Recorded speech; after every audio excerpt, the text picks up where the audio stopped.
Orang yang makrifat itu ya sangat biasa-biasa saja, seperti orang pada umumnya. Bukan keramat, bukan sakti, bukan pandai mengobati, bukan yang berpangkat, bukan derajat, bukan orang yang uah, bukan kaya, bukan hebat. Pokoknya orang yang makrifat itu sangat biasa-biasa saja. Kadang ya terlihat salah, kadang juga terlihat lemah, kadang juga kekurangan, kadang juga terkena musibah, kadang juga kena fitnah. Orang makrifat itu dekat dengan Allah ya biasa-biasa saja, bahkan jalannya akan penuh penderitaan, karena kedekatan itu memakai dimensi ruhani, sedangkan jasmaninya ya tetap sebagaimana jasmani orang-orang biasa pada umumnya. Bahkan karena ketinggian adabnya, orang makrifat itu akan menghilangkan pengetahuan, akan menghilangkan ilmunya, amalnya, dan segala yang menyebabkan dirinya menjadi takabur. Orang makrifat itu akan bersembunyi di tempat yang terang benderang atau di tempat terbuka, sebagaimana orang pada umumnya. Jangan disamakan orang makrifat itu keramat atau bisa ini bisa itu karena kedekatannya dengan Allah. Lalu apa bedanya orang makrifat dengan dukun-dukun kalau seperti itu, yang mengumbar kesaktian dan hebat-hebatan? Orang makrifat itu hanya berjalan di relnya saja, sesuai dengan takdir ridhonya saja, tidak lebih juga tidak kurang. Orang makrifat itu berkata sebatas yang Tuhan izinkan. Ia berbuat sebatas yang Tuhan kehendaki. Ia syukuri apa yang Tuhan berikan. Ia tidak berlebihan melebihi apa yang Tuhan berikan. Tidak lebih dan juga tidak kurang. Bahkan ia berjalan pun dalam keadaan tidak tahu.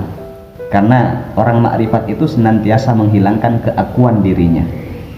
Karenanya semua pengetahuannya itu dihilangkan lagi, karena itu bisa jadi hijab. Nabi Muhammad ya biasa-biasa saja, tidak sakti, tidak kaya, tidak keramat, tidak tahu hidupnya besok mau makan apa, bermuamalah dengan sosial masyarakat ya seperti pada umumnya orang lain, bahkan juga terlihat salah. Nabi Muhammad juga terlihat lemah, terlihat sangat biasa, walaupun beliau sudah dijamin kemaksumannya oleh Allah. Kalau beliau nggak terlihat salah, nggak mungkin disalah-salahkan oleh orang Quraisyan itu. Kalau beliau tidak terlihat lemah, nggak mungkin beliau diintimidasi dan diusir dari Mekah. Kalau beliau terlihat sempurna, pasti akan mudah sekali dakwahnya dan pasti diikuti banyak orang. Dan kalau Nabi Muhammad itu orang kaya, pasti banyak yang mendekati karena kekayaannya. Kalau beliau terlihat sempurna, pastilah beliau tidak dicemooh bangsa Arab saat itu. Beliau yang beserta Allah saja terlihat lemah, terlihat fakir biasa, bukan terlihat alim, dan juga sangat terlihat salah di mata orang-orang sekitarnya. Poinnya adalah makrifat itu sangat biasa, juga sangat manusiawi, dan itu adalah masalah buat keinginan orang-orang pada umumnya, sehingga akan sulit menerima dakwah berketuhanan. Karena hampir semua orang pasti akan cari selamat, cari enak, cari senang, cari gembira, cari kaya, cari kehormatan, cari jaminan, cari pangkat, cari martabat, cari kehormatan, cari pengakuan, cari ilmu, cari pahala, cari surga, cari materi, cari sehat, cari tenang, cari harga diri, cari ending bahagia. Lantas siapa yang mau menjalani dan proses yang sama dengan kehidupan Nabi? Jawaban fantastisnya adalah tidak ada. Tapi nggak siap jika menjalani kehidupan seperti Nabi Muhammad. Hampir semua orang mau selamat dunia akhirat, tapi kalau bisa nggak sesulit kehidupan yang dijalani Nabi.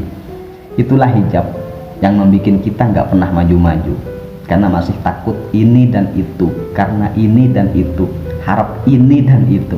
Lolos dol saja, nggak usah rewel. Jadi carilah metodologi agama dan nggak usah panjang-panjang mikir ini mikir itu. Total saja di dalamnya, susah senang dijalani saja, lambat laun akan mengerti dengan sendirinya. Karena Tuhan nggak butuh kita beriman atau tidak menyembahnya. Tuhan nggak butuh kita, tapi kita yang butuh Allah. Orang makrifat itu secara jasmani sama seperti kita, seperti manusia pada umumnya, tapi ruhaninya sudah lebur menyatu dengan Tuhannya, yang menghilangkan rasa keakuan dalam dirinya.